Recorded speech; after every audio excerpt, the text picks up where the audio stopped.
Yeah.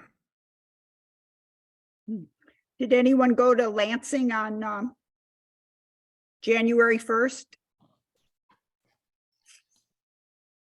No, how about you?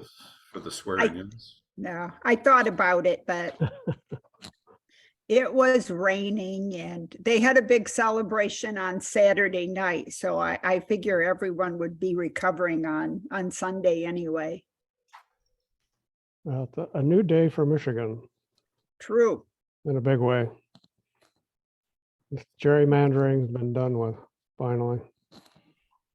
And I see the results, Democratic control. Yeah, my husband has had MSNBC on all day where they just, Watching the votes? yes. It's the clown car in Washington. Mm. God help us. Nothing quite as much fun as watching your adversaries fight among themselves. Yeah. And fight they are. Maybe to the death. Maybe they'll get out the guns and have duels. Well, they can take guns in now. The GOP did away with the screeners at the Capitol. Oh God. Who thought of that? So, in the old days, they used to go and beat each other up with canes once in a while, but now they can just bring guns in and shoot each other. We're doomed. And Beth, do we have a representative from the University of Michigan as a member of CARD? A lot of times we do. Not a let me- win. In charge of Saginaw Forest. Yes, Kathleen McDonald. She joins a lot of months. I don't have my attendance thing handy, but then there's others too. Oh, okay. So Was there's that- someone who's on the distribution list. Oh, yeah. Oh, Yeah. lots. Oh, okay. Lots. I'm And really, okay. So is I'm really Vassal- impressed with the new president of the university. Have you met him yet? Yes. Mhm. Yeah, he seems like a upfront guy. Yes, I think he is, and very solution oriented, concerned about equity. I don't know what his role is with the new dorm that's being built down on the old L Bell field. Mm-hmm. Well, you need to tell him the next time you see him that the university needs to free up all the schools and colleges to work on the Gellman site now that Chuck Gellman's gone. Of Hill Auditorium. but I could get you some of our contacts too that are grad students and stuff that I know of. I just right now but if you want some contacts, Oh, okay. Not necessarily right now. I just Okay. want to make sure the university was represented. Somebody has to mute. We're getting background noise. It's Bob Hyde. Yeah, I'm sorry. I'll try to find my mute button. They hide those things.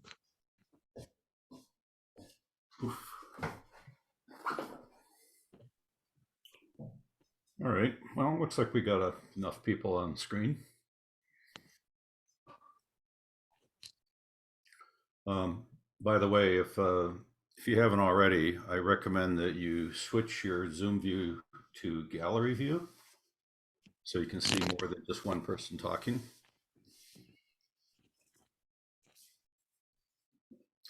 So welcome everybody to the January 2023 CARD meeting. Happy New Year. As usual, all of these meetings are recorded and will be posted to YouTube.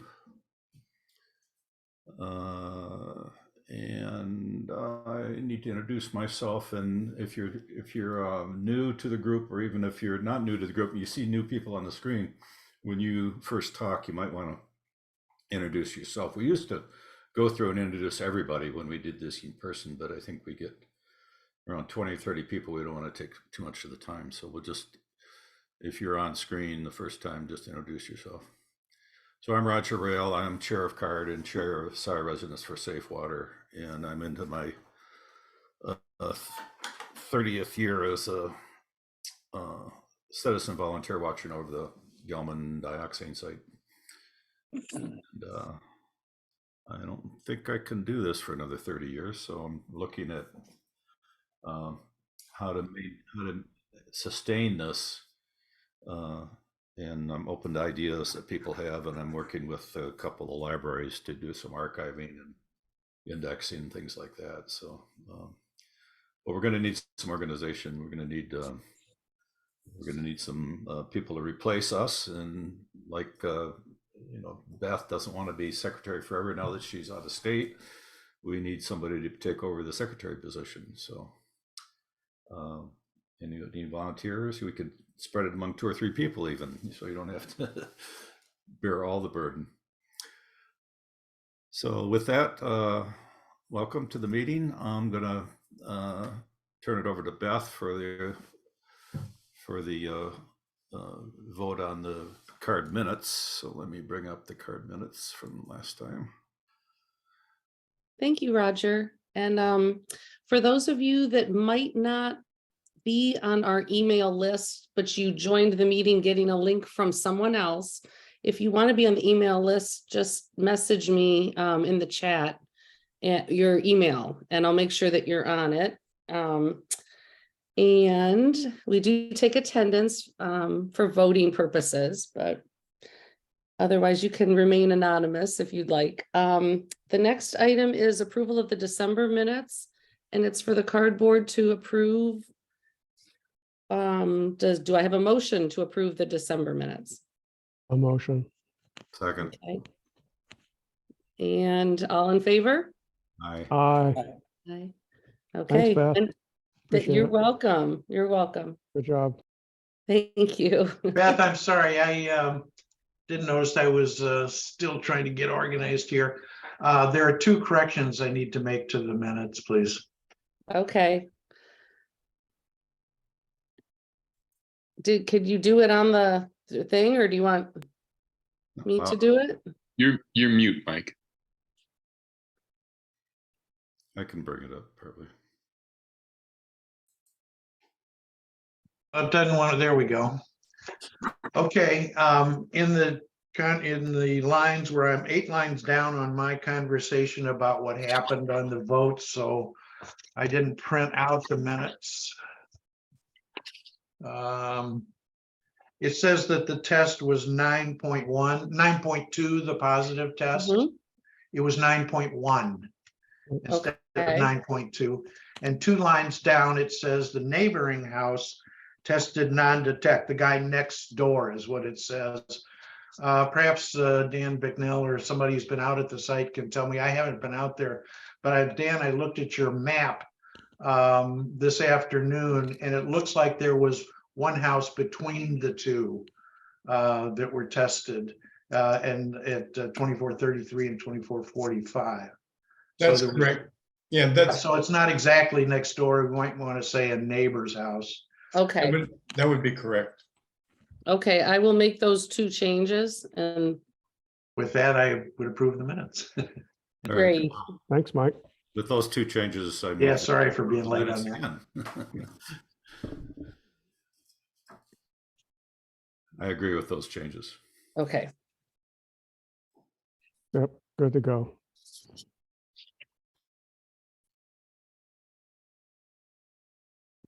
Okay, Jack, you want to take over the rest of the moderation of the meeting? I would be happy to. So I want to start by wishing everybody a happy new year. And I want to point out that we've changed the order of our agenda. This is something that we accomplished since the last meeting to start to emphasize our hope that the EPA will be taking the lead on this. We received an email earlier today from the EPA saying they won't be in attendance today. But, so we'll start with item 3 on the agenda, skipping the EPA because we don't have a representative. Is there anyone here from the Dingell team that wants to speak? Seeing none, I'm going to move on to Dan Bicknell. Do you have anything to report? Right. EPA sent us a status report, which Beth was kind enough to distribute to everyone just a little bit ago, Jack. And what they're indicating is, like we talked last meeting, that they've completed the site investigation field work phase. They're now doing a quality assurance review of the data, and they hope to have a final, well, rather a draft site investigation report by mid-March. And if you all remember that when the site investigation is done, the next step is to redo the hazardous ranking score. Last time in 2017, when they did the hazardous ranking score, we scored, the Gelman site scored the highest possible for groundwater, a value of 50. The total that you could get in the hazardous ranking score is 100. Generally, over 50 is not very common. So what they'll do is, with this additional data, they'll rescore the site, and then they'll make a determination on whether this should become a US EPA Superfund site or not. If the EPA deems that it should be a US EPA Superfund site, then they'll publish in the Federal Register their intention and have a 60-day public comment period, after which, when they review the public comments, they'll make a final decision. So that's kind of the 7 Mile High view there, Jack. I think that sums it up nicely. Thank you so much. Any questions or comments on the EPA activity? Why don't we go back to the agenda? Item number 4. So we've consolidated all of the things that Dan Hamill usually speaks about from the old business and the EGLE update under one category now, in a hope that we're not going to duplicate so many of our conversations during the meeting and perhaps streamline the conversation. So I'm going to turn this over to Dan to walk through the EGLE portion of the agenda.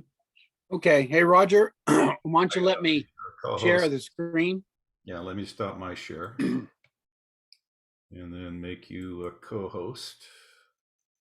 Yeah, I have some figures and can jump into some figures. So it seems to work better for people if I do have some. And again, you send me those after the Yeah, meeting. I forgot last time. You got the one, you got them, Got it, yeah. but a little later. Okay, so I'm gonna share and let's see.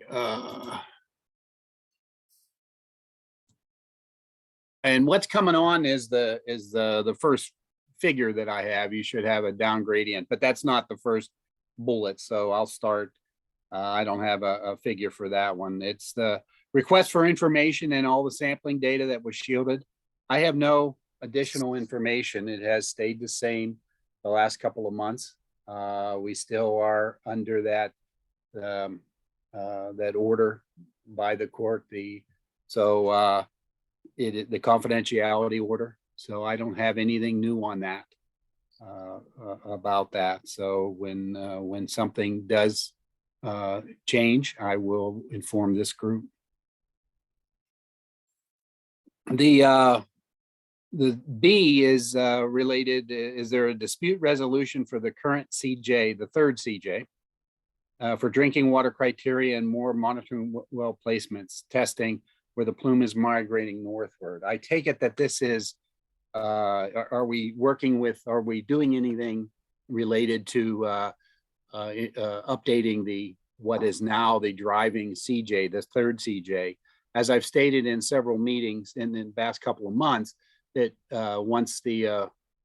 last month, once the appeals court sent it back and we're back at the third CJ, we've initiated discussions with Gelman to talk to them about implementing components of what I'm going to call the fourth CJ, that was not accepted, that was sent back. And we are still doing that with Gelman, still discussing what we would like to see with Gelman. You've identified it as a dispute resolution. I'm a little confused. There is not a dispute resolution that we've enacted as allowed under the third CJ. There's a dispute resolution clause or mechanism, and we haven't started that. We're in negotiations, confidential negotiations with Gelman to basically, like I said, implement, one of the critical things we want is go back to the 7.2 criteria, the 200 for groundwater drinking water, and the 280 for the GSI criteria, and some of the things that were stopped because of the appeals court sending it back. Some of the investigation parts that were stopped because of the appeals court ruling. So that's currently where we are. It isn't identified as a dispute resolution. It's just negotiations that we've initiated. And like I said, we started that after the appeals court stopped the made the ruling and sent it back. So Dan has his hand up if you'll. Okay, yeah, I don't see the gallery for some reason. So Jack, if you could let me know. Yep, I'm going to try to do that. Go ahead, Dan. Hi, Dan. Hi, Dan. I just got a question on the process. You indicate that you're going to be working with Gelman to, develop a new Fourth Amendment consent judgment. Is there a timeline on that? No, there is not a schedule that we've identified. We have not identified what we expect from Gelman. It is, like I said, confidential. Its negotiations have been initiated. We've had discussions with the legal team and the technical team, mainly with the legal team, with Gelman, and have started that process. But we have not set a date where we want to have something finalized. Okay, thank you. Go ahead, Rita. Thanks. Dan, you mentioned the negotiations for getting the new EGLE criteria, Michigan criterion for drinking water and GSI standard. What about the wells for further delineation of the plume? Is EGLE into negotiating that with Gelman also? And I'm thinking particularly of the eastern edge here with the shallow groundwater. Thank you. I will say that we have that is part of the discussion. What is identified as the down gradient investigations, the wells near West Park, that will go deep, but will also have shallow components, shallow monitoring wells. Those were put, those were part of the response activity order that was negated by the appeals court. We have been, we have informed Gelman that we do want those wells in there. They have backed off, as they've done because of the appeals court, the components, the remaining from the draft or proposed Fourth Amended CJ. But they have verbally informed us, like I said last month, that they, will do that, install those wells as part of the downgrading investigation, which is in the Third Amended CJ. So we just do not have a schedule yet, but we are talking to them about that, the work down there. The other components that we are talking as far as monitoring wells, there are still several monitoring wells in the western area that were not installed, that were part of the response activity order. The wells there by the along Jackson, just north of Jackson there, there was two locations. They were getting access and from the private parties. So they have not installed those, and but have, we are asking, for them to install that. That's, because of that will be utilized as we move forward back to the 7.2 criteria. We need to have wells in those areas for the same reason they were initially put there. We need to determine where the contamination is related to the 7.2 criteria, and then also which wells need to be incorporated or identified as compliance monitoring wells. If the format, or if the western area objective and the eastern area objective stay the same, which currently they are, as of now, the same type of objective. The non-expansion objective in the west of west of Wagner Road, and the prohibition zone uh, in the eastern area, where nothing above criteria outside the prohibition zone. Excuse me, got a little scratch in my throat. Thank you for clarifying that. Thank you. Mhm. Go ahead, Vince. Yeah, so Dan, thanks for coming tonight. I'm a little confused. What standard is EGLE using for drinking water and GSI? And is it consistent, or has it changed in recent 6-8 months? No, the I state. thought you had said previously that you're going to try and use the old standard, the lower standards, but I'm not sure what that means, and if Okay. EGLE's going to actually go back to the old standard or what. Well, okay, my definition of old standard is drinking water criteria of 85 and the GSI criteria of 2,800. So because of the appeals court ruling, and they basically sent it back that the third amended CJ is the driving CJ right now. So those are the criteria in the third amended CJ. What we're discussing is the current Part 201 criteria is as it was changed in 2016, I believe, is for drinking water is 7.2. We need to go back to that criteria, and that's what we're discussing with Gelman. And they understand that. It's just the overlying CJ that is that is being used is a third amended, which has those, which has the older criteria, which we've identified as not protective. So if this contamination was in another part of the state, what standard would you use in a different town? 7.2, the state of Michigan. 7.2. Yeah, 7.2. The state Parts of per Michigan billion. state of Michigan drinking water criteria is 7.2 parts per billion. And then we're not using that currently. Well, I will say that we keep our eye on that one, because it's just like before when we were negotiating the fourth amended CJ, the criteria changed to 7.2. We were reviewing things related to that 7.2, but we cannot act on something less. The 85 was the driving force, but we identified and are using 7.2 because that is the number that even the current number that the state has identified as protective for drinking water. So we're in that same predicament as we were before. The criteria had changed in 2016 to 7.2, but the CJ had not been updated or modified. And that's what we were trying to do with the fourth. Well, it's gone back to the third again. And so we, to make Gelman do something, the driving criteria is 85 for drinking water and 2,800 for GSI. Okay, thanks, Dan. I would like to remind people. So to put it differently. Oh, go ahead. The only thing that EGLE can enforce against the polluter is the terms of the third consent judgment. But that third consent judgment is inconsistent with state law, the 7.2 standard.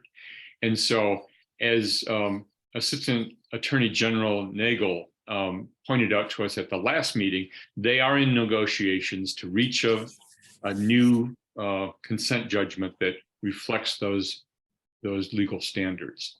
But until they do, the only thing that EGLE can enforce is the third consent judgment. So it's not a conflict that we're having with EGLE. It's just we have to wait for that process. This is the benefit that the polluter gets through their appeals delay. But we are reviewing data and information related as if they related to the 7.2 criteria. So Yes. if someone is being exposed to something greater than the 7.2 criteria, we will act on either provide bottled water, that type of thing, as far as the state is concerned. Now, what we can do to make the liable party to pay or provide some of those some of that work that would need to be done, that would be the harder part of it, or the because of, it's the third CJ is the driving force, and that criteria is higher. Okay, let's move on. I just want to make one more comment. The 3.2 or EGLE or EPA looks at 0.3 part per billion or 3.5. Environmental Working Group looks at 0.3 as a safe value. So we're still, even if we go to the 7.1, we're still way above what national experts have said is safe. So just so people know. Thanks. You're welcome. Jack, Dan, just before we go too far, on the point that we're talking about of the application of the 7.2, which Vince raised, there's really two different programs that the state has. And Dan Hamill is with the Remediation Redevelopment Group. And as we all know, that has a... Oh, I think Dan is bounced off. We lost Yeah, I him. think Man. We lost him. So until he gets back, I'm going to call on Eric. I hear him talking. Yeah, thanks. I just had a quick question, or I'd like to ask the other attorneys in the room. Isn't there a good argument to be made that 7.2, the state standard, preempts the CJ? In other words, a consent judgment between parties can't contradict state law. So that would be an argument that could be made. Isn't it? I'd like your advice.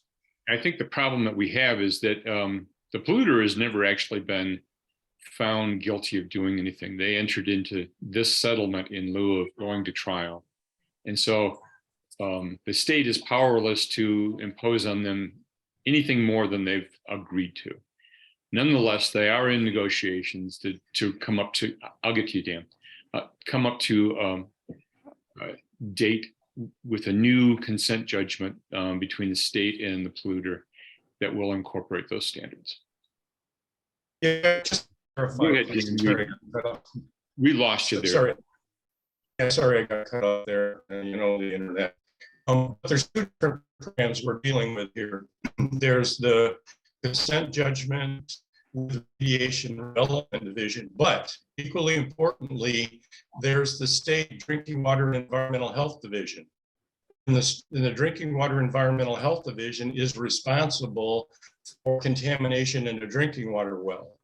And they will apply 7.2, regardless of what the consent judgment says is applicable to what they can require Gelman to do. So what the remediation redevelopment can do underneath the consent judgment, asking Gelman to do work and having a criteria is completely separate from the Drinking Water and Environmental Health Division on what they can do.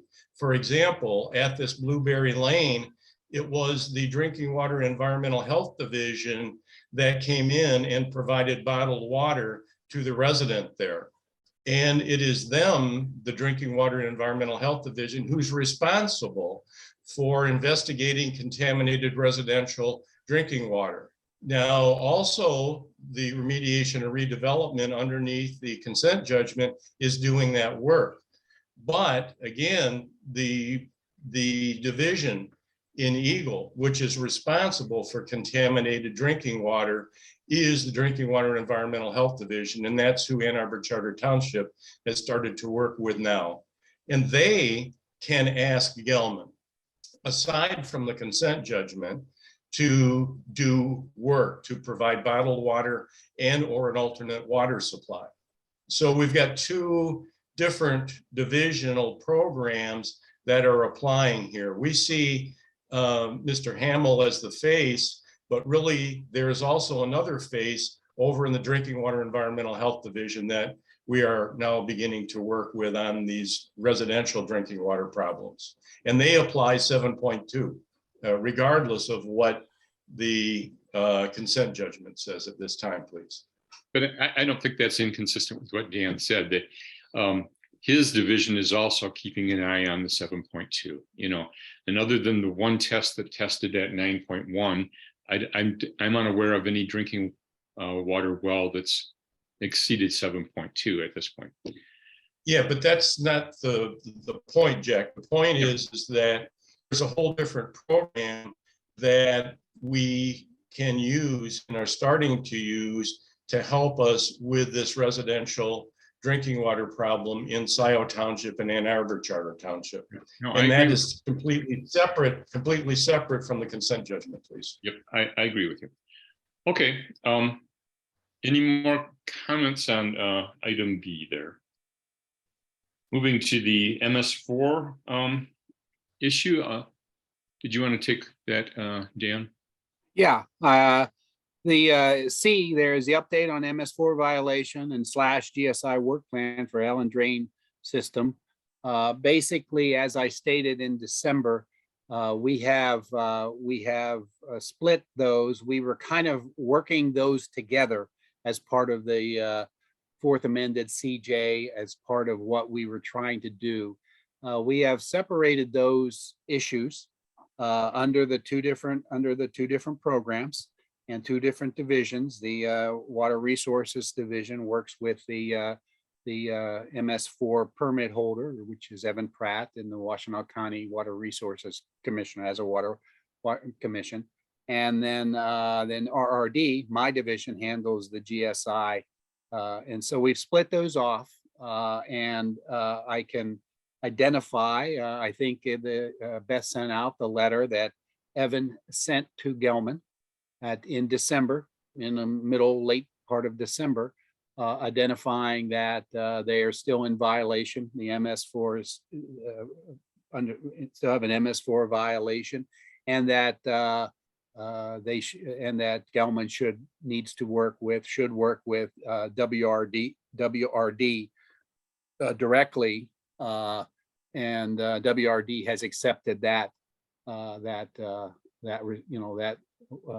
given Evan that permission to go ahead and do that, and they will assist and work directly with Gelman.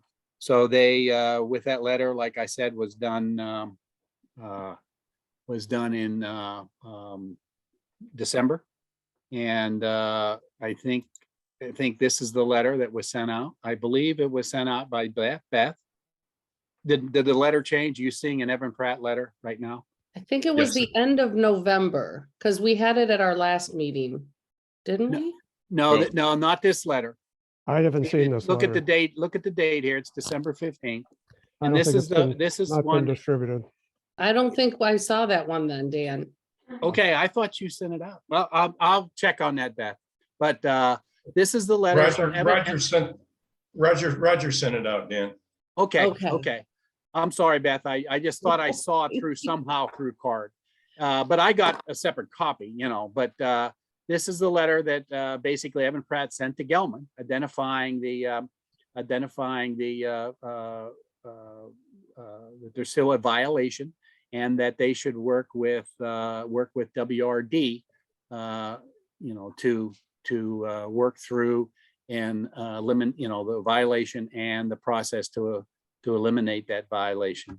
Basically, what is required to eliminate the illicit discharge. So they Water Resources Division will be working with Gelman. I believe, I talked to Water Resources Division today, and this letter came in December, right before the holidays. So they basically are going to be waiting for some information from Gelman in response to this letter, but they are basically going to, if they don't hear anything in January 2023, they will be pursuing and be touching, with additional requests or additional contact with Gelman. So we have a hand up if you, go ahead, Kathy. So this letter is significant because it separates out the Allen Creek storm drain from what was under the third CJ. And wasn't the original argument that everything's under the third CJ, so we don't have to, so Gelman doesn't have to deal with this? Well, that's one. And oh, I'm sorry, did I interrupt, Kathy? Were you finished? No, I'm making it very simple, but I think this is a significant letter and decision. Right. That is some of the previous letter related to the MS4 is there is, and it's still in the regulations, part 31, part 201, how they're written and how they are interpreted to interact is that there is language in there that someone could interpret that if you fulfill part 201 obligations, you fulfill your part 31/MS4 obligations. And that was what Gelman had previously identified. This letter basically is identifying that the EGLE/WRD that handles the part 31 and MS4 is not, their interpretation is that is not acceptable. That they must, that they have obligations under part 31, even if they fulfill obligations under part 201. So Gelman, though, again, that was their interpretation. I'm sure that they haven't forgotten that. And whether they take that, for example, to court or, pursue that interpretation, it's in the future that, that could happen. I wanted to be, kind of identify that could happen. But what has happened now is RWRD, Evan and Washtenaw County are pursuing the MS4 as a separate issue with Gelman, as they would with anybody, that has an MS4 violation. Oh, okay, thank you. So I believe this is good news and Yes. that at least locally, we are pushing back and not accepting what Gelman initially wanted to do. Right. Like I said, it doesn't mean that they're going to work toward that in the future, but that's the current situation. Thank you. Thank you, Kathy. Go ahead, Vince. Yeah, thanks. I think you have to remind people that we have a member of our group here, Dr. Robert Bailey, who showed 150 part per billion near your home could be dangerous to the homeowners through liquid to vapor intrusion. It's kind of a new technology that they're starting to look at. So I'm glad to see that, we're looking at the Allens Creek area, being on the Allens Creek watershed group and on CARD as well, but that, we could have exposures. There's a lot of wet basements on the west side. We have Water Hill, we have Fountain Street, we have Bath Street for a reason. It's a very wet area.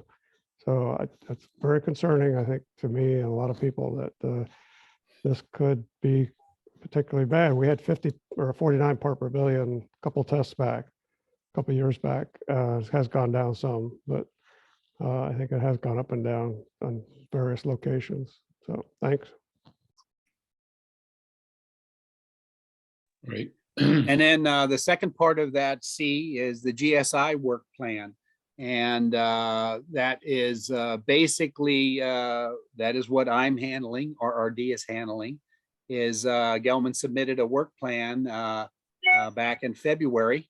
Now this work plan kind of had components of the MS4, but like I said, we've separated those issues. So what they submitted this work plan, which for the GSI investigation, we submitted to them a letter sent in November 9th, middle of November, an insufficient information letter, basically identifying how we reviewed the GSI work plan and what are the deficiencies.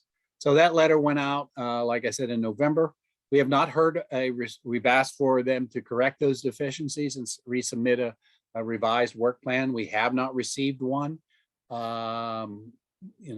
are also, RRD, we'll also kind of get into January here, see what comes up in January, and pursue this, by the end of January of the GSI work plan, the revision for the GSI work plan related to the Allen Creek drain.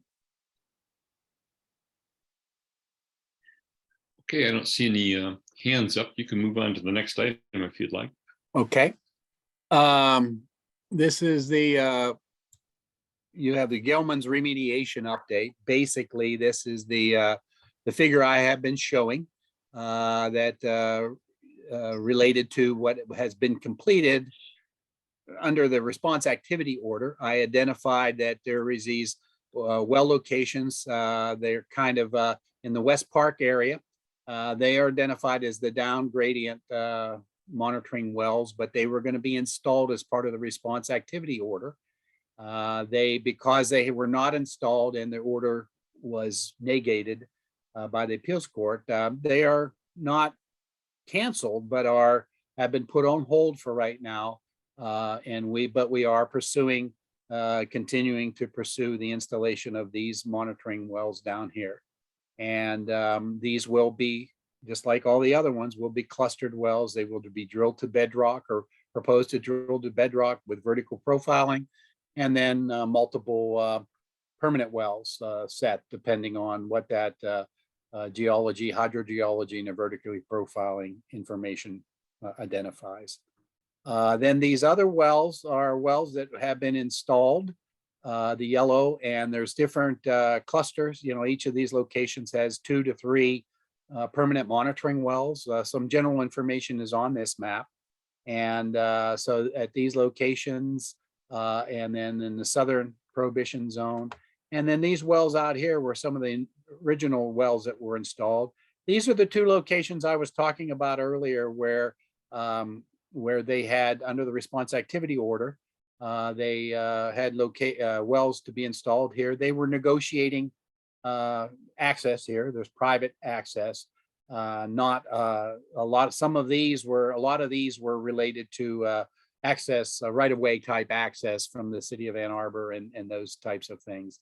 So these still are planned to be installed. We still are requesting that they be installed as part of the information we want to evaluate as we move forward with new criteria and the objectives of the Western area objective.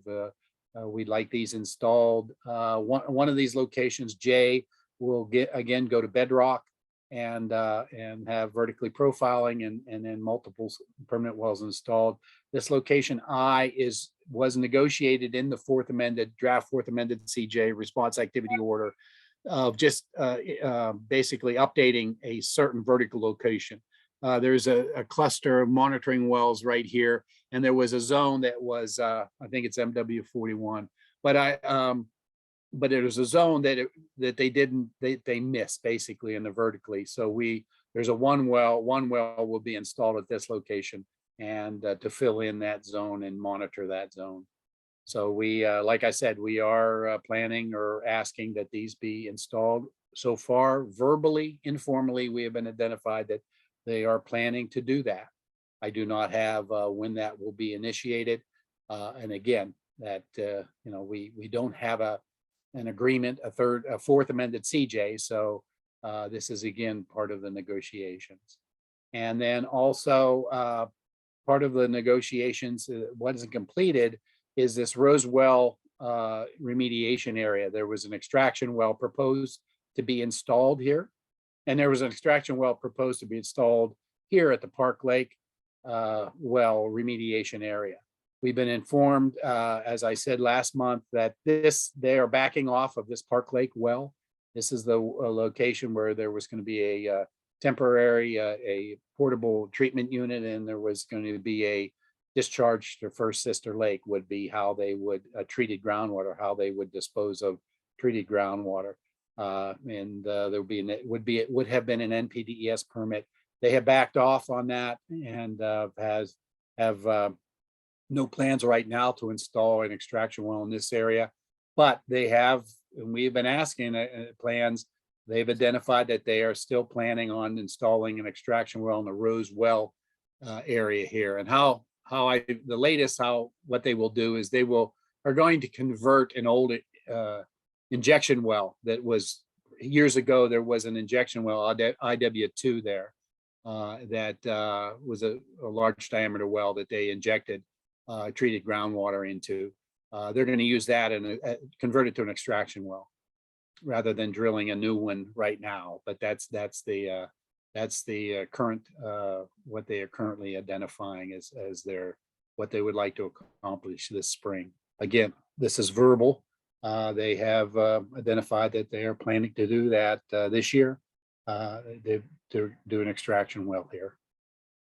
These, as far as remediation and investigation, these wells that are completed, and then the other monitoring wells that are part of the Gelman site have been sampling these wells as required under the monitoring plans related to the third CJ, but they've added these wells, other wells, and we do have sampling results for these other ones. It's not, I anticipate that they will be sampling probably quarterly these other wells to keep an eye with current information on the newly installed clusters at each of these locations.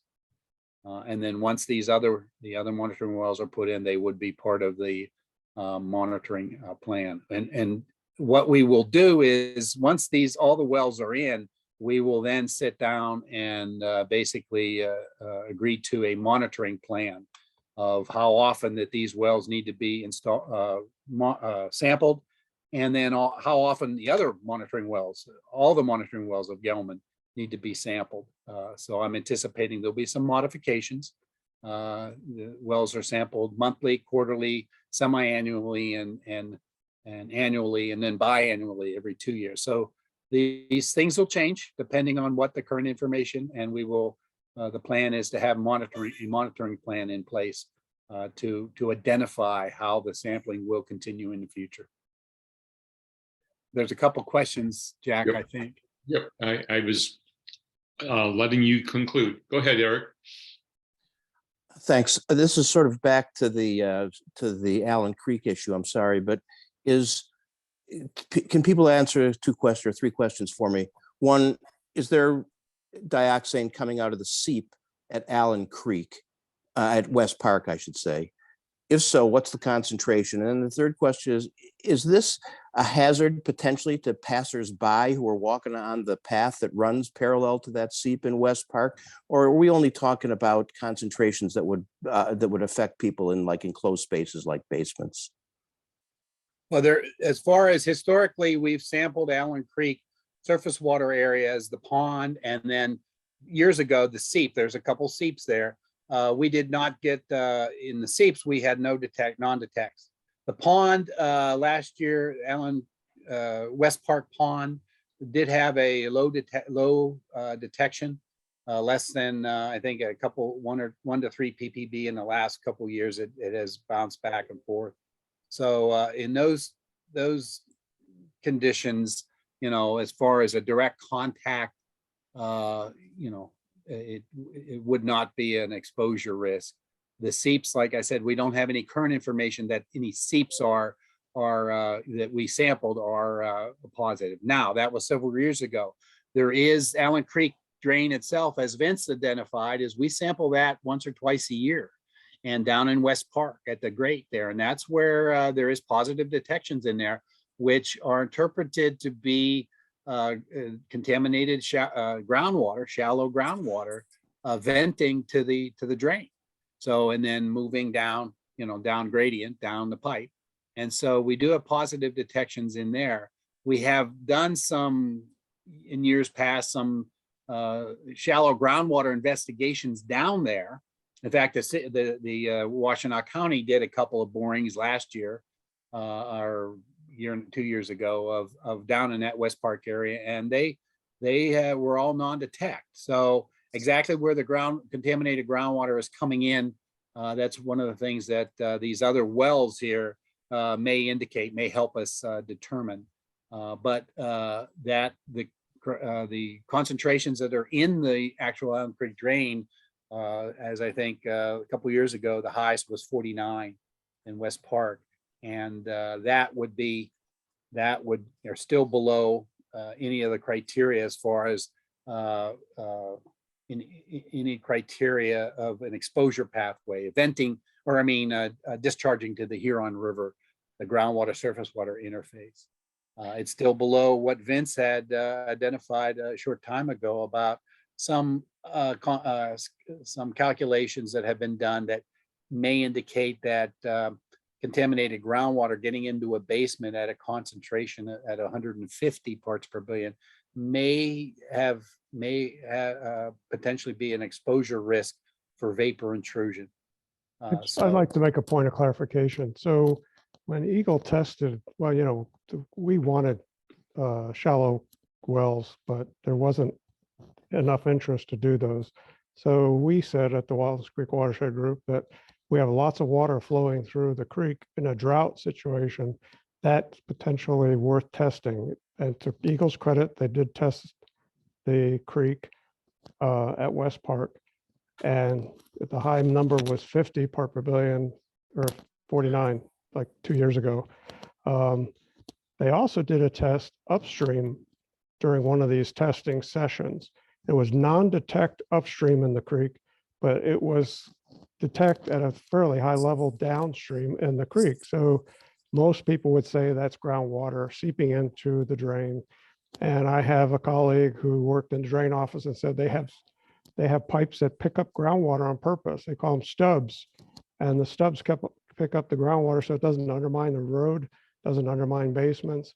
So this is kind of serendipitous finding, but I think it's significant because this peer-reviewed article in an international journal that has very high standing, with peer review showed 150 as being a concerned exposure in your basement or in a building basement.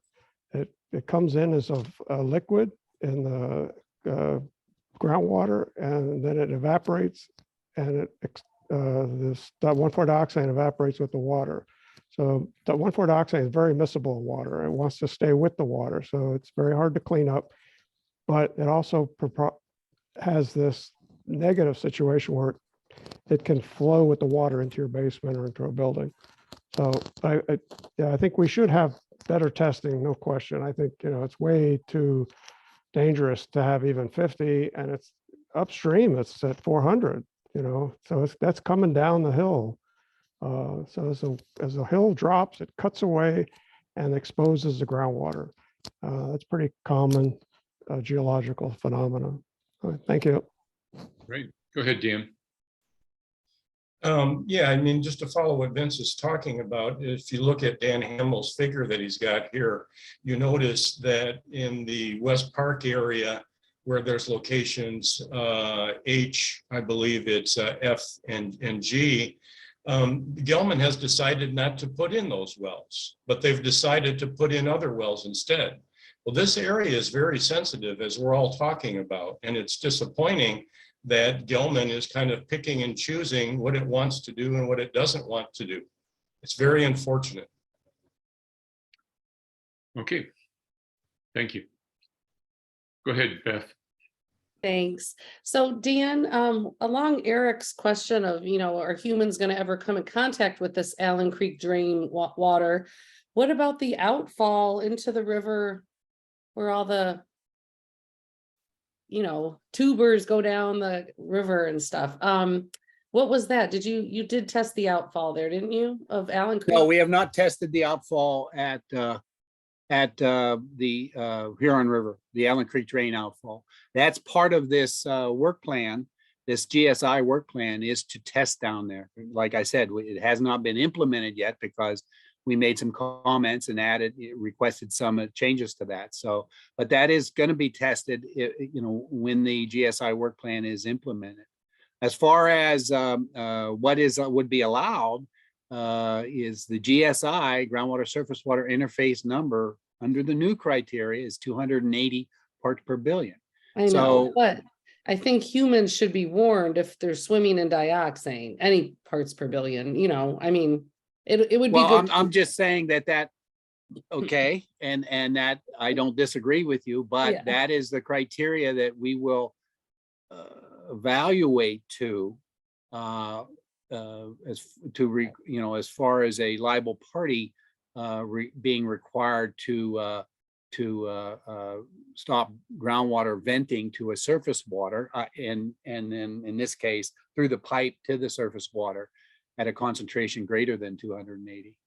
So yeah, I don't disagree with you, Beth, that you know, notification, you know, like Parks and Rec should know in the city of Ann Arbor and that kind of stuff. Go ahead, Dan. You're mute. sorry, Jack.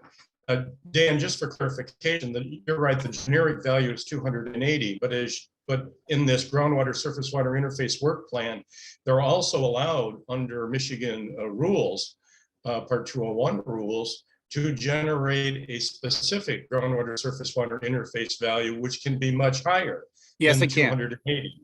Yeah, and Part that's what this is all about. So they could Part easily. 201 does allow that. There's different way, under Part That's right. 201, So there's, that's right. So all I'm saying is when you say it's 280, that's the generic value, but they are in the process right now with this work plan we're talking about of concocting a value that's much higher than the well, they would have 280. to, they would And basically, likely it could be back to 2,800 again. So, we have Well- to be clear. We have to be clear about the fact that the 280 is a generalized value, and this work plan that they're submitting will allow them, if approved by the state, to have a value much higher than 280. yeah, it's identified mainly as, it's called a mixing zone determination. And so, yes, they can gather information and apply for a mixing zone determination by EGLE, Water Resources Division. And so it could be above, that's the generic number is 280. And it could be above that. Now that mixing zone relates other chemical and physical properties of groundwater, surface water, how it vents out. And so that is they have to gather certain information, and it's not a given, and it's that they're going to get that, and it's not, identifying that it's going to be in the 28 back to 2,800, I think is premature, Dan.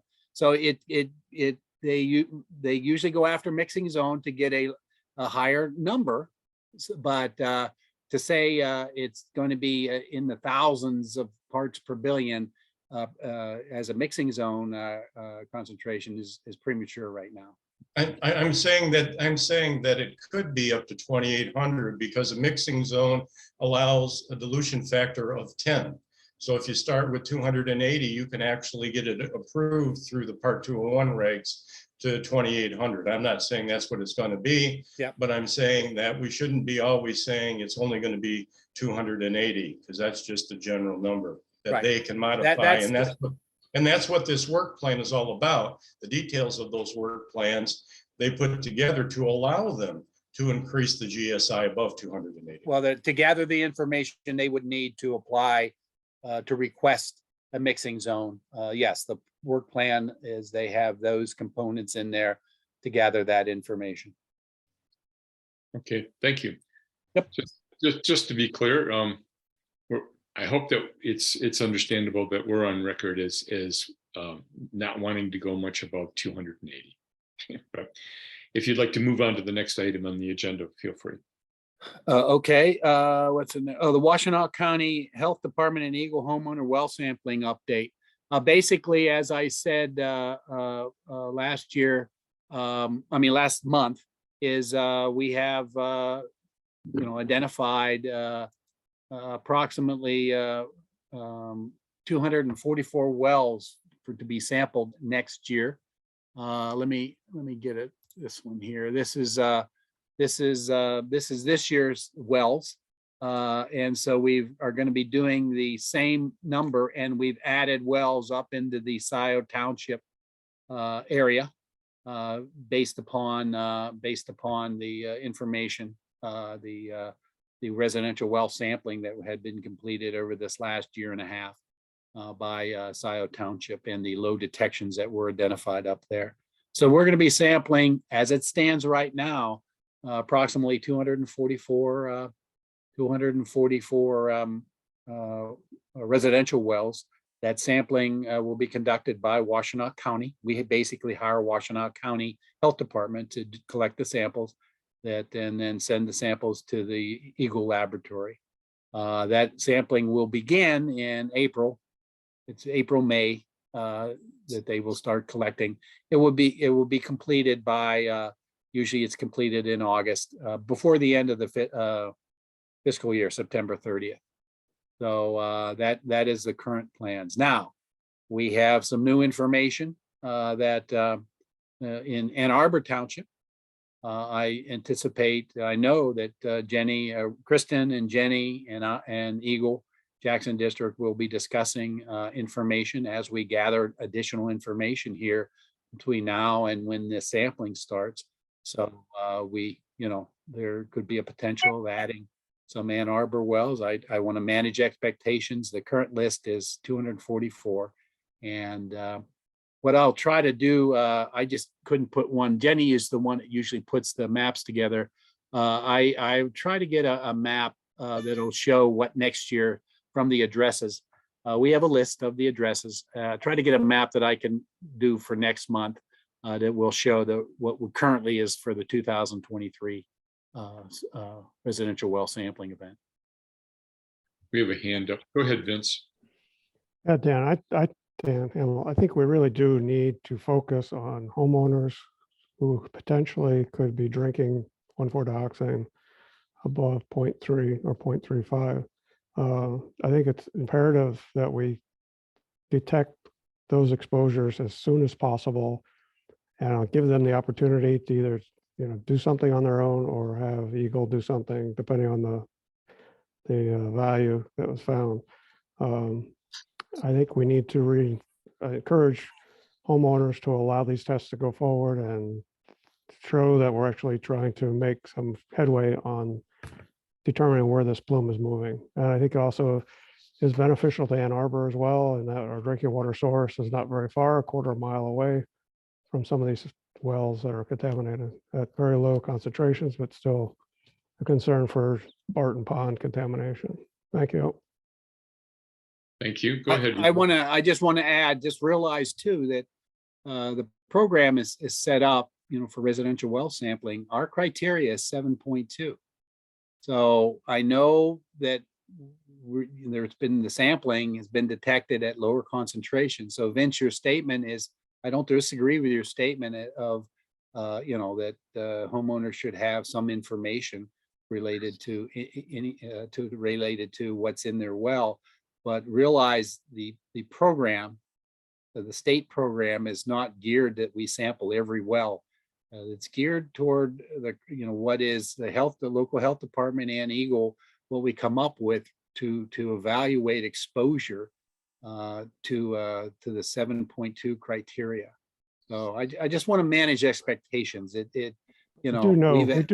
do know there's some hot spots up there that are recently discovered, and we really should get a handle on that more accurately than we have now. In my opinion, I think CART could support that.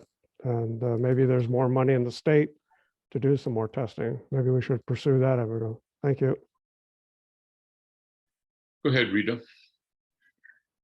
I would just like to say that I'm disturbed that once again, we're relying on residential wells as sentinel wells. And I'm not sure how we break that pattern, but that has been the pattern for this contamination over too many decades.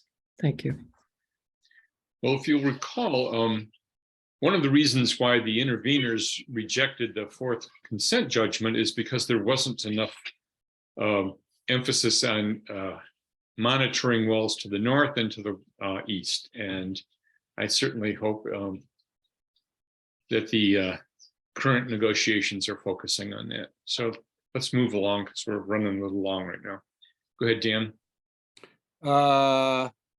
What a research division. Oh, okay. The NPDES, the update basically is related to the renewal of the current NPDES discharge permit for the treated groundwater from the Gelman facility. I don't have any new information. Again, it's that as soon as I get some information, I will pass that on. And then the process will be that there'll be, an open comment period. They'll publish a draft permit, and that the stakeholders will have a chance to evaluate that draft permit and make a comment and give it to the EGLE permits people. So I don't have, as I've stated, for a while, I don't have any update. I check every month to see if there's any information I can present, and we don't have any update yet. Thank you. I don't see any hands on that. So if you have any what's new items, feel free. I can, under what's new, I know we're also going to discuss it in old business down there with Mike is going to discuss it, but I'll briefly introduce as Dan Bicknell identified.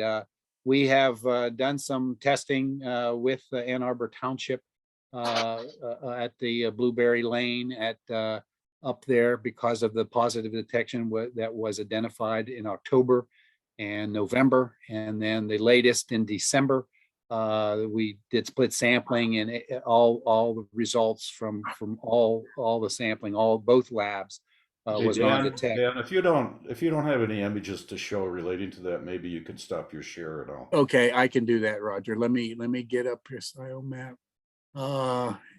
You are sharing stop share. Okay, I don't, Roger. So yes, there you go. We are, as Dan Bicknell identified, we have provided, because of that detection above criteria 9.1, and the question still remaining is that what is the concentration? Is that well above a criteria? We have provided the homeowner there bottled water, and we are going to be working with Ann Arbor Township to sample that well for the next 3 months, once a month. We'll do a split sampling event with Ann Arbor Township, and then we will send the sample to the EGLE lab. They, I believe, will continue to send their sample to PACE lab for method 522. Our EGLE lab, as we identified, is using 8260 SIM. We have that method. The laboratory has gotten the detection level down to 0.5 ppb. So we will do this over the next 3 months, and then sit down and reevaluate what that information is identifying. And that reevaluation will include, do we need to do more sampling, more wells, evaluate the analytical methods, those types of things. But we are going to go ahead and gather some more information because of the question there at 2433 Blueberry Lane.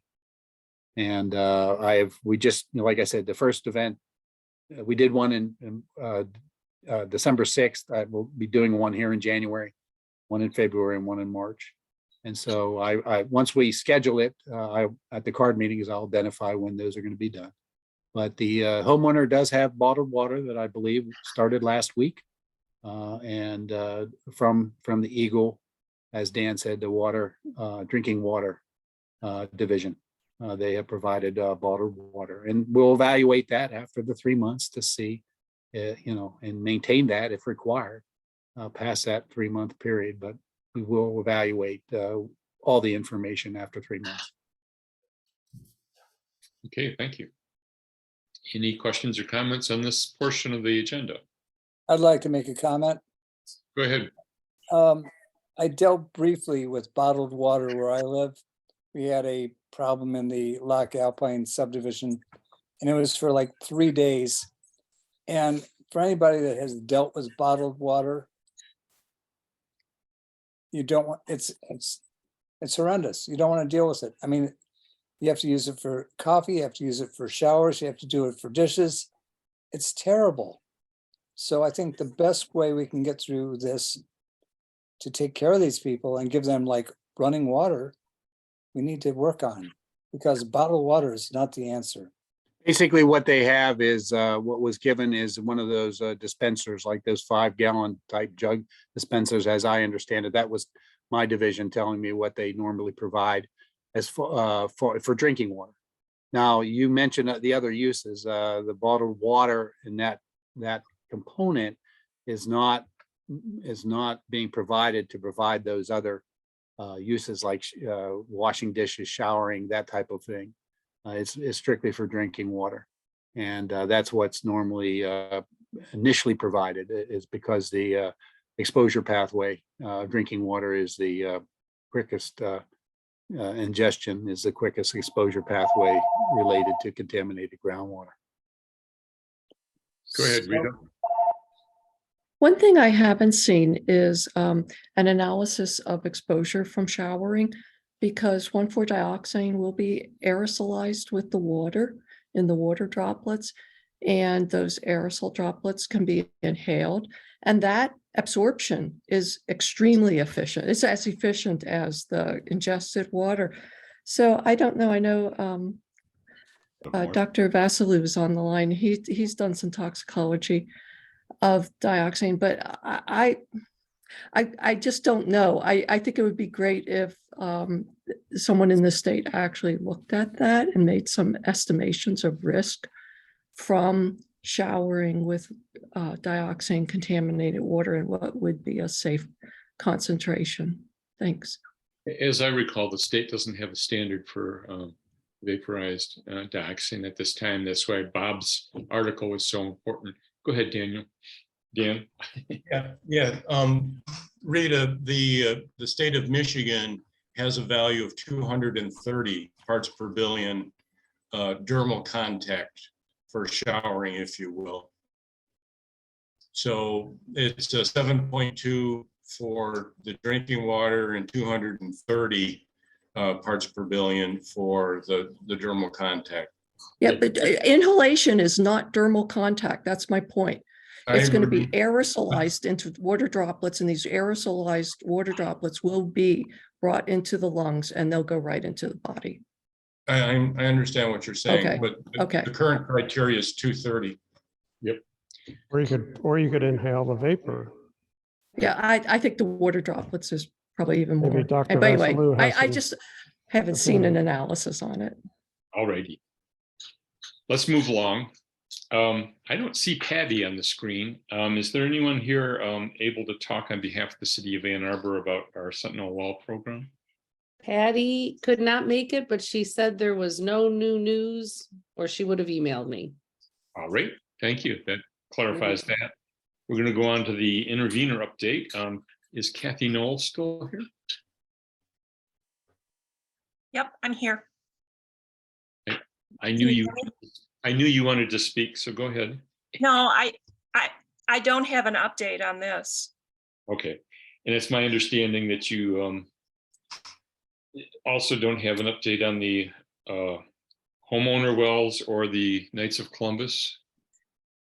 I can speak briefly on one of them. On the homeowner wells, SIO has completed their homeowner well testing for the season.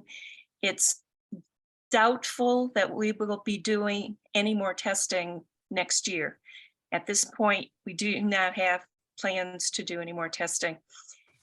And in terms of the Knights of Columbus development proposal issue, there was a recent meeting with the developers and some representatives from the township. I was present, Larry Lemke was present, Bob Hyde from the Planning Commission was present. And the developers have been told by the township that the hydrogeology study that has been proposed by Larry Lemke will be needed before the preliminary site plan approval will occur. However, today I was informed by the township from Furhan, who does all of our scheduling for planning, that a meeting has been scheduled for Thursday of this week on this issue. So I don't know how that happened. I've emailed Doug Luan, our planner, during this card meeting tonight. And Doug informs me he didn't know anything about a meeting. So I don't know what's going on. So that's a question mark. There wasn't supposed to be a meeting for several more months, but apparently there is a meeting that is scheduled to occur on Thursday of this week. Great, thank you. Thank you. Beth, did you want to comment on that? Yes, or just a question about when I do the minutes, I watch the meeting again, and we had talked about, we need to get like our county commissioners or any state representatives behind us on, just since the interveners aren't interveners anymore or not, is there anything we wanted to share with politicians or elected officials. And I mean, it's up to you guys. But that's why it's on there. I mean, it's open. We could just carry it over to next month if we want. I mean, I don't know.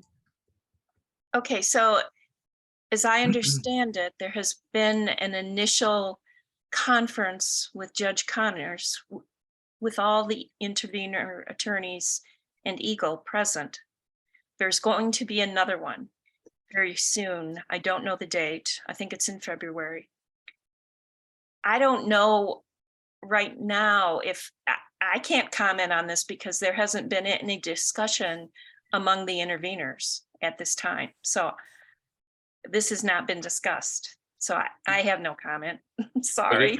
Yeah. As far as you're aware, there's been no filing of a complaint or any activity by the interveners independent of what the state is doing. Correct. Okay. All righty. Go ahead, James. Yes, this is a question for Kathy regarding the meeting on Thursday.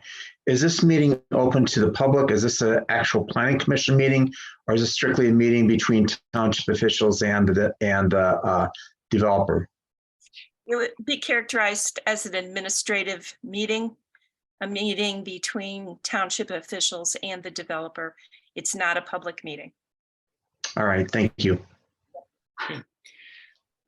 So Beth did raise the question as to whether we want to define our position on what the intervener should be doing. And that's something to ponder. I don't think there's any hurry on that particular point. So at this point in time, I'm going to ask Mike to talk about the Ann Arbor Township well testing. Okay, I can do that. Dan has pretty much reported about the first part of it, the actual test results. As you know, we initially got a test of 9.1, which is over drinking water standards for the state. Then because of that, we did a split sample, or we did a follow-up sample within hours of when EGLE and the county did a test. We used 522, and again, the county used 8267. In that one, they came up non-detect, and we came up 1.9 parts per billion, which is under the drinking water standard. We then did a split sample, taking them at exactly the same time and locations on December 6th. And as Dan indicated, both of us with our respective testing methods came up non-detect. At this point in time, again, as Dan reported, we have agreed with EGLE for the next 3 months to do split sampling once a month starting January. Again, we'll be using 522 and the county and EGLE using 8267. And we will see what happens there. In terms of the future, Dan Bicknell and I are working on a document to present to Ann Arbor Township for a wider area of testing in this general area to test the fingers that had been identified in a previously distributed map that may be moving northward and toward the river in Barton Pond. So that has not yet been presented to the board, but it will. I certainly will be advocating that we do some additional testing in this area. There are a number of other questions that are brought up by this. Again, as Dan reported, we are getting the homeowner is getting drinking water from the Water Resources Division. It brings up a number of questions, and that is, how is Water Resources at this point in time going to determine how long a resident who gets above drinking water standards, or some other standard that we can get up lower than that we can get people to agree to get bottled water, and under what circumstances? If they get one non-detect after that, are they cut off? Where we've seen this kind of variation, from 9.1, 1.9 non-detect. Who knows, the next one might be 9.1 again. Or there might be a few non-detects before we see another significant one. But at least to my knowledge, I don't know that there is a current drinking water test that's been identified by RMD, unless Dan Bicknell has heard something more than that. But that's where it is from us. So I'm glad to hear that you're considering a broader area of testing, because if this one location is tested at various levels on various days, including non-detect, that could mean that other tests that came back non-detect could have different results on other days. And so I encourage you to do that. And I find it unfortunate that the township has to pay for the testing rather than the polluter, but I appreciate what the township is doing, and I support that. Are there any more comments on Ann Arbor Township water? Trying to turn the page, just a minute.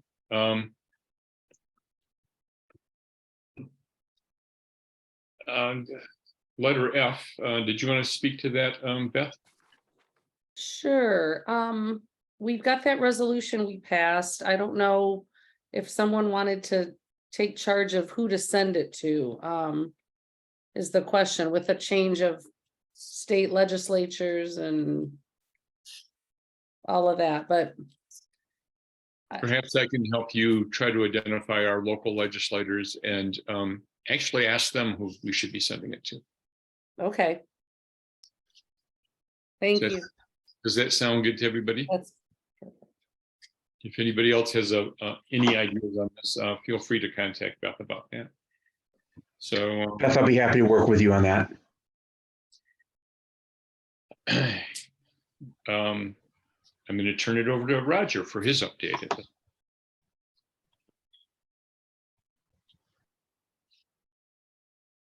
You're mute.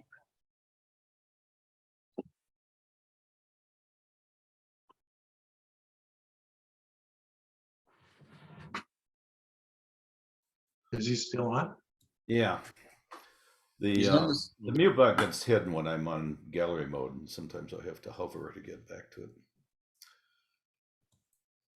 All right, so I'm gonna start off showing what I just showed a moment ago,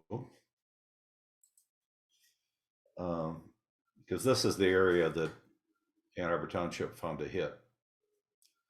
But this is where the hits already were found in Scioto Township, the yellow bullets.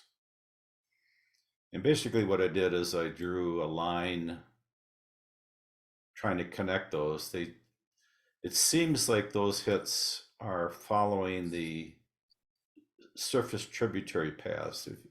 As I explained before, when the glaciers melted, the water found preferred routes, and then those routes got filled in by till. So there might still be some kind of underground pathway where you see surface water tributaries now. So this tributary here could be this. There might be another connection over here to this tributary. And what's interesting is that when you look up, and it's not easy to do, when you look up the screened elevation for all these wells that got hits, they all tend to be deeper. So what I did is I took, I haven't got all the data for these wells yet, and I'll explain that in a minute. But I took all the screened elevation values for all the wells that we do have well log data for, and I did what I did for one of the table values where you can. I have screened elevation ranges. So these purple values tend to be the deeper wells, the red tend to be the intermediate, and the yellow and teal colors are the shallower wells. And what it shows is that these hits here tend to be along this pathway that's in the deeper areas. So there are some wells that were non-detect because they tend to be shallower wells. Again, those aren't represented in this, but that's what this map yet, but that's what I want to do. Because it's important to think in more than just 2D on this. You know, a 2D map doesn't tell you what's the reality of what's going on. We need to think in 3D and of course, even in 4D, because, okay, that's what the contamination is now, but what's coming down the pike and what, you know, where are these contaminations coming from? And you should be able to follow pathways back to where it came from. So I want to make that point. Let me jump over to my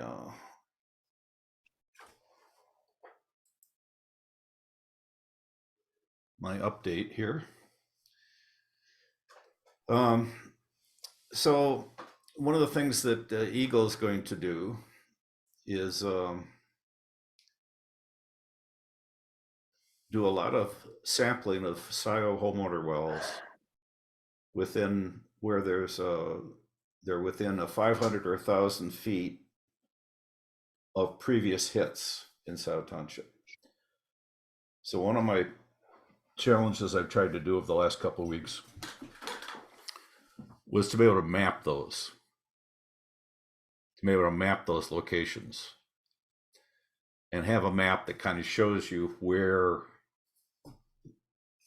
1,000 feet of previous hits is, to basically double check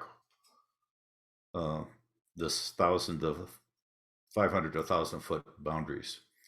I haven't been able to do that.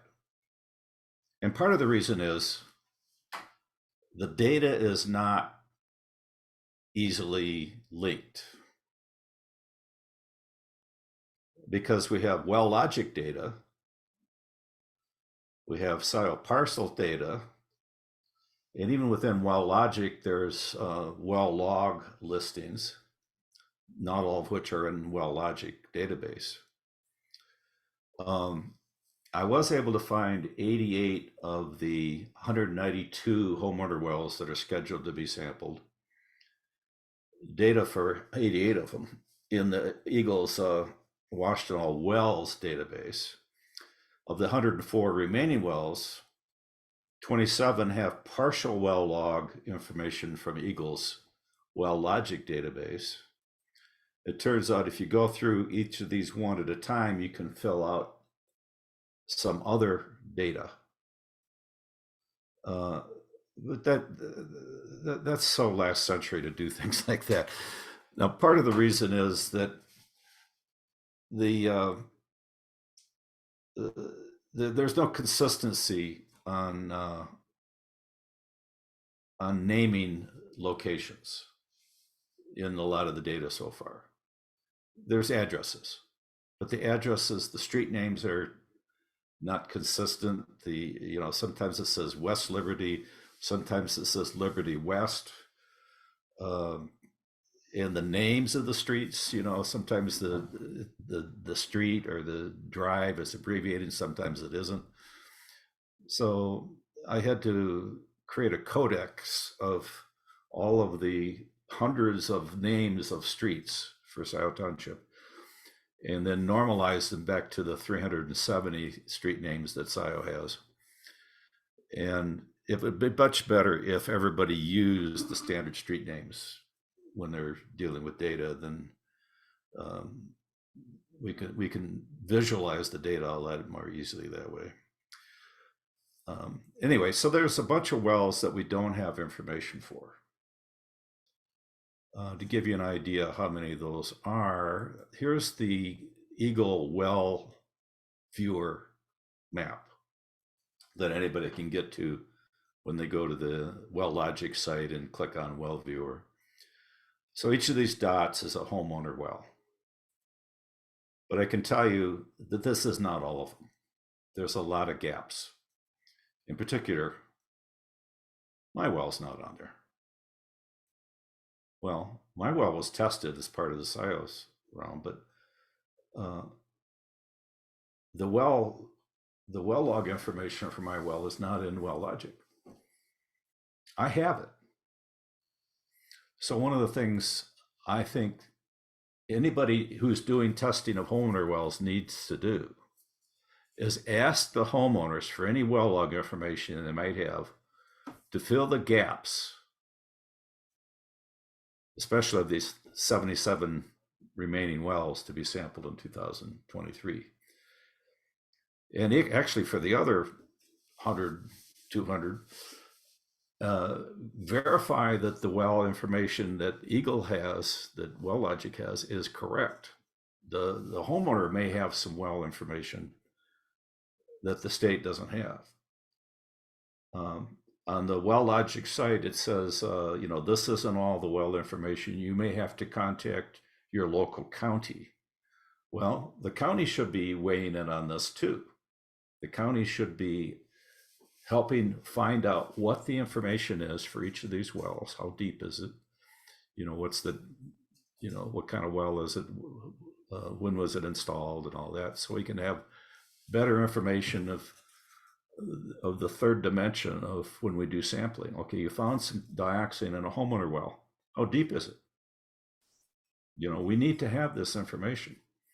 So if anybody, whoever's doing the sampling, they need to ask the homeowners and check with them if they have any well log information that might be more up to date or to be complete what the state has, and get that into the WellLogic system. Roger, you know, You have, Washington County. you have a couple of hands up. Let's go with Mike first. He's had his hand up for a while. Go ahead, Mike. Roger, could you identify again that site you were just talking about that you had up on the shared screen that showed all the wells? Yeah. Well water viewer. I'll put this in the chat. Thank you. Okay, go ahead, Dan.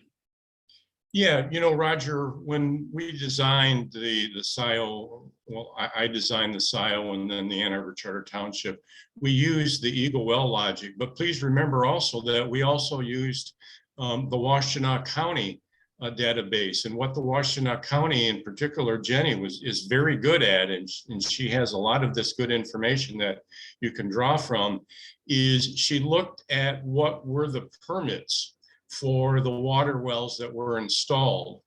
So what you can do is look at what is in WellLogic, which is easy to kind of pull up. You just put your cursor over the address and pops up the log of the well.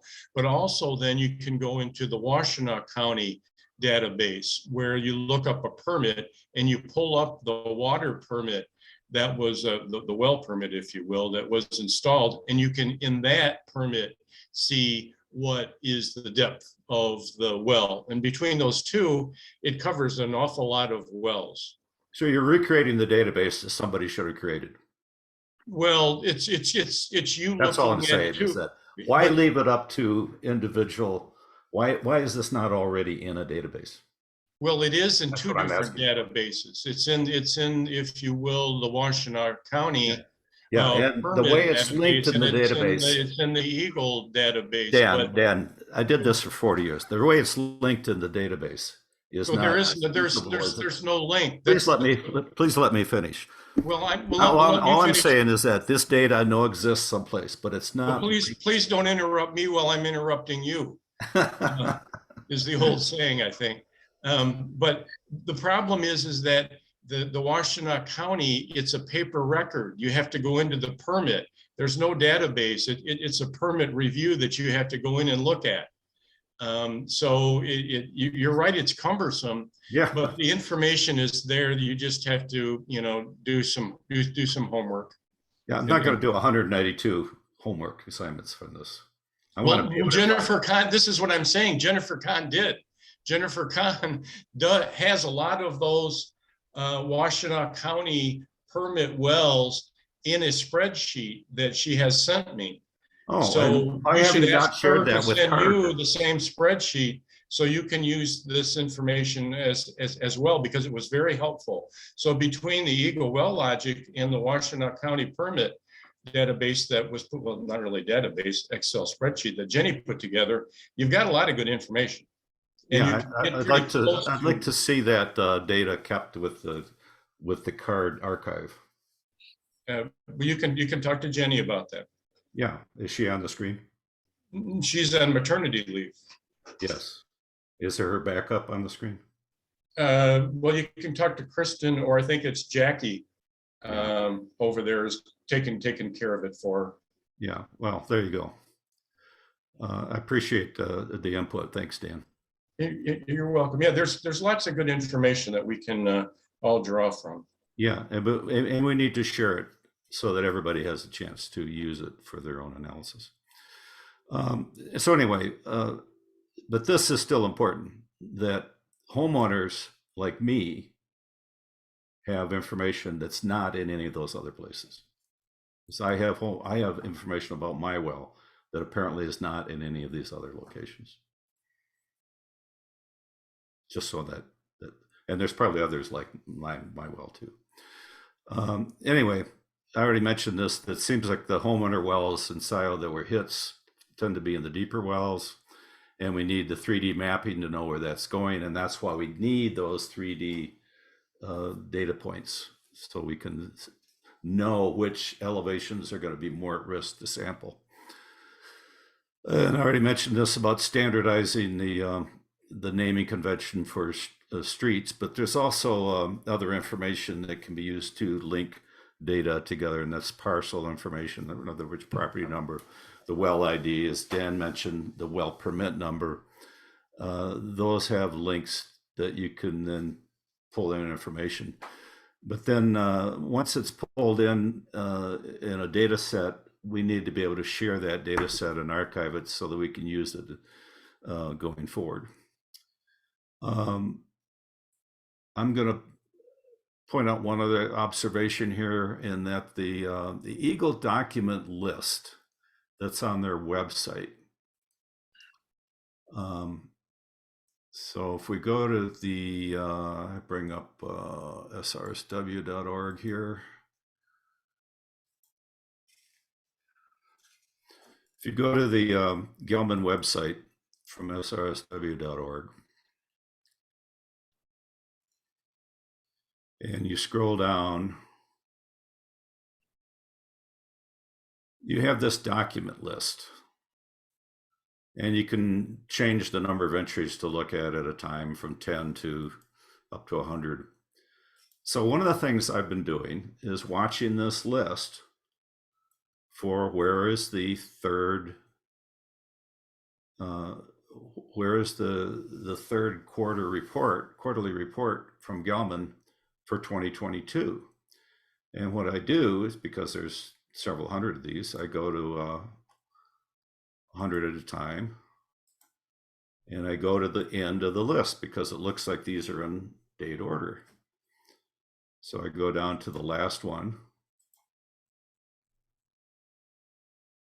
and I see the last thing here is the October database. Okay, so, and these others I know are earlier, like January. So where's the third quarter report? It should be in this range, right? No, it's somewhere earlier. Well, it's not there. It should be after the first quarterly report, right? You following this, Dan Hamill? Dan Hamill? Is he left? No, I haven't left, Roger. I just couldn't unmute myself. Yeah, I'm following this. I have a question in for you. So I appreciate your email reply earlier, a couple of days ago, that it was posted back in November. But of course, it's not easy to get to. Well, like I said, I usually go to the search bar up there. Yeah, okay, so, but there's a lot of documents for 2022. Well, here it is back at the beginning. So are you saying that there's no particular order that these are in?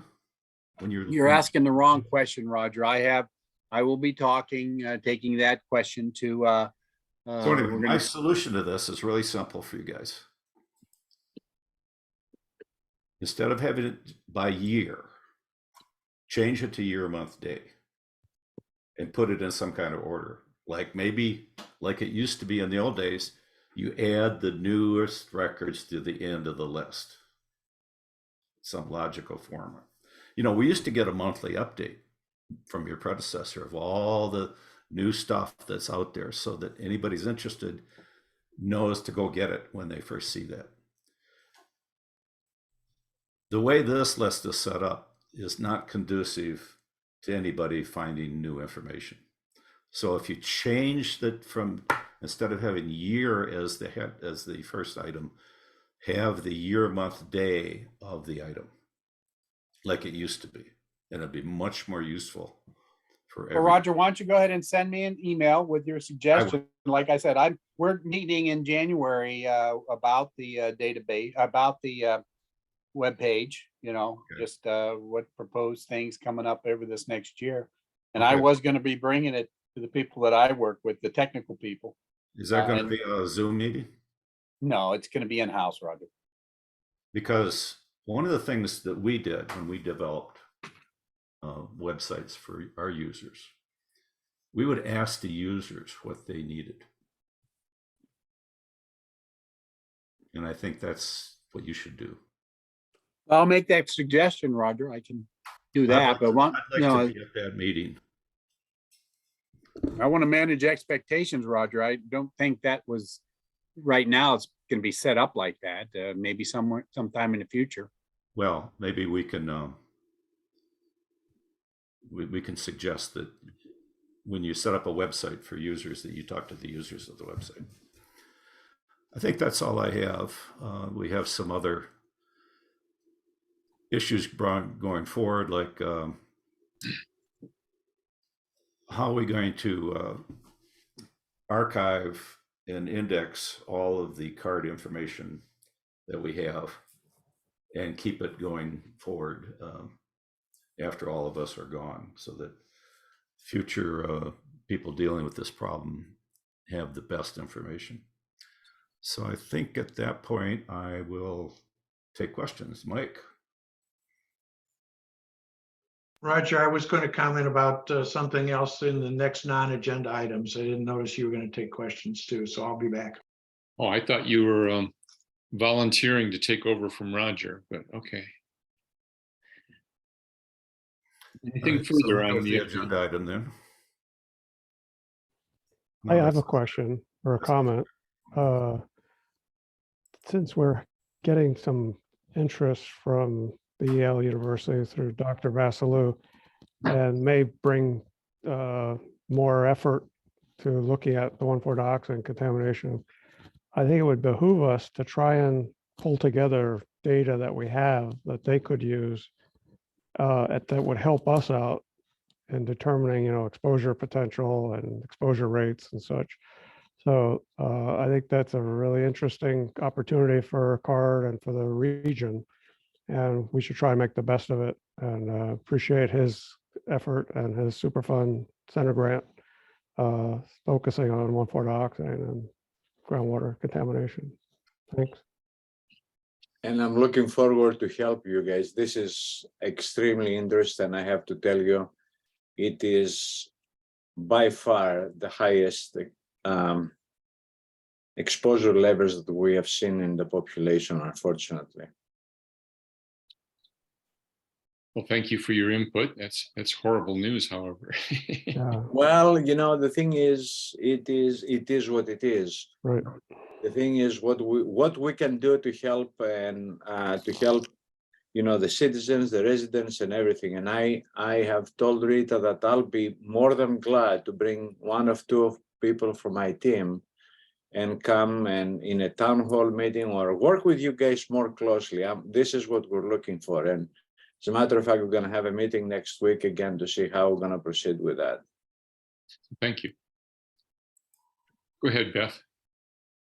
Thank you. I know it's good to have you with us, but when Rita had mentioned about the showering, the Westover Hills neighborhood was not allowed to use their showers They had to go to Weber's to shower until we were hooked up to municipal water. So, and that was how many, 25 years, 30 years ago, 35 years ago. Your exposure was a little higher than some of these wells, though. But yeah, that's an important memory to keep. So I guess we're going to move on to the non-agenda items. Did you have something to say now, Mike? I do. One of the things that I didn't report on the testing being done by Ann Arbor Township versus EGLE is to remind people that the tests that we did, that was not exactly a split sample, but samples were taken hours apart. EGLE using 8260 SEM got non-detect, and we using 522 got 1.9. That's a very significant discrepancy. So what I have done is I have asked Dan Hamill for the certifications of the EGLE lab to test to 0.5 at 8260 SEM, and also for any proficiency tests that they have engaged in that. And he's passing that up or down the line. I'm not sure whether it's an up process or a down process, but I'll keep working on that and report it as soon as I get it. Thank you.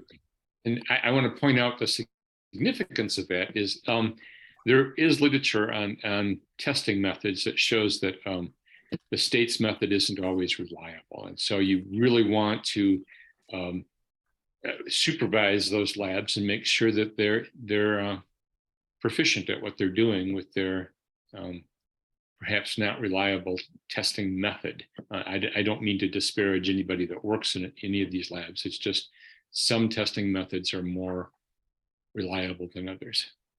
Yes, and there's a number of labs that report that 8260 SEM is only valid for 3 ppb and above. So I'm not sure what tinkering EGLE has done to believe they can get it down to 0.5, but I think it's important for us to know that. I agree. We have developed, sorry to interrupt, we have developed a very high sensitive method with high resolution mass spectrometer. And I don't know, maybe this is something that we need to discuss next week to see if we can offer some measurements from your samples to validate. And this is, I already talked to I hate to tell you that, no, I mean, I hate to interrupt you, but I had a discussion also with the officials of National Institute of Environmental Health Sciences. I talked about your case and I said we would like to get some federal dollars to expand the research and do exposure assessment in your area. So this is one of the things that we're going to be talking with Rita next week, and we'll give you an update on the next meeting in February. Well, thank you. And you don't have to apologize for speaking up. We are just so happy that you join us in our meetings. So thank you so much for what you're doing. How much more sensitive is this new technique? It is very sensitive. We can go really low down, and we can determine, and we've done that, we can determine even the levels into the blood.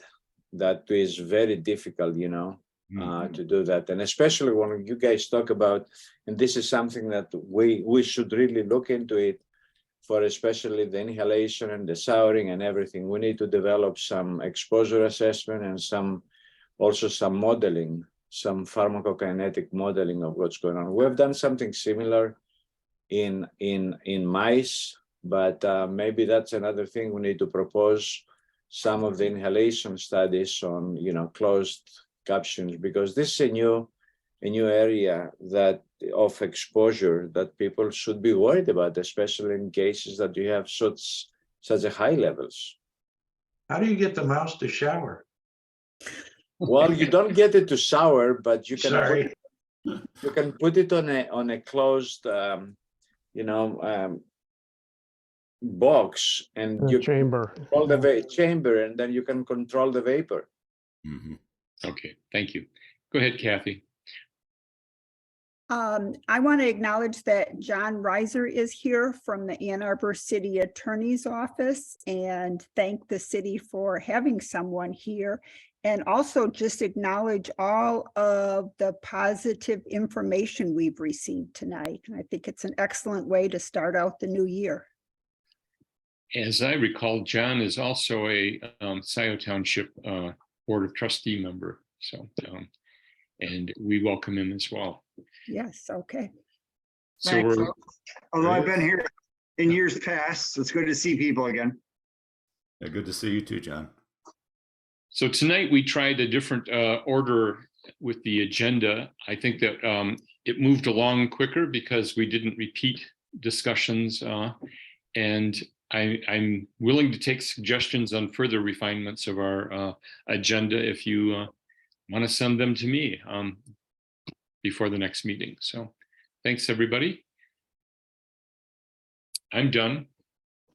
Thanks, Jack, for your work on the agenda. Appreciate it. You know, really, Beth does the work. I just take credit for it. Thanks, All right. Beth. The brains behind it, Jack. You're the brains. Oh, that's a scary thought. Okay, good night, folks. Good night. Thank Night, you. everybody. Night. Bye-bye. Thanks, everyone. Happy New Year. Take it Happy easy. Yep, Happy New Year. Happy New Year, everyone. Thank you very much. Thanks, guys.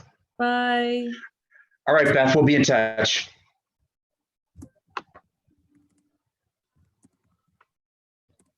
Thanks, Roger. Thanks, guys.